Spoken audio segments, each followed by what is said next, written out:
More than 10 years ago, I filmed my kids for a report on the impact of screens on young minds. They didn't have their own devices. TikTok, Instagram, Snapchat and YouTube, not even a glow on the digital horizon. And look at them now. My twins are 13, their sister's 16, and their lives, like pretty much every other child we know, are dominated by social media. The idea of banning it, not popular. We've been born into a world with social media, so it's a bit unfair if you just take it away for people who are younger when they're influenced by adults who are also on their phones. As parents, we worry a lot about the explicit harms of social media. And maybe we've been lucky as a family, but I haven't seen strong evidence of that, so far at least. But what I am concerned about, and I hear this from other parents as well, is just how long my kids are spending staring at their screens. We've just about had enough of arguing with them about it, especially knowing we're almost as addicted to our screens as they are.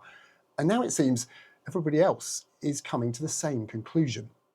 France and Spain are promising laws to ban kids from social media as early as this year.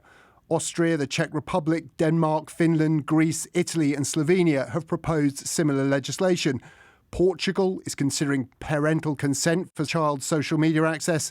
Last month, Westminster said it would consult on the issue. And as a bloc, the EU has said it supports a Europe-wide ban.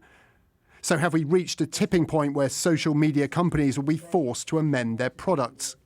We knew cigarettes were harmful and addictive and kill people for decades before we actually got legislation that made a difference. And the social media companies have really only been around for 15, 20 years. So it is relatively quick on a historical scale, but for those of us who have teenagers now, it's not quick enough. A big tech backing White House isn't helping. Secretary of State Marco Rubio in December banned Claire Melford and 3 other online safety campaigners from entering the US.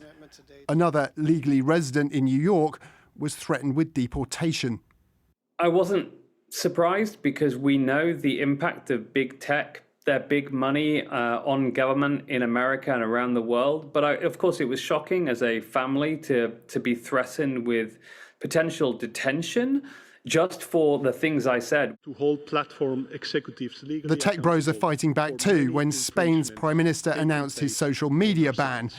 Elon Musk responded. Mr. Sanchez was a true fascist totalitarian, a tyrant and traitor to the people of Spain.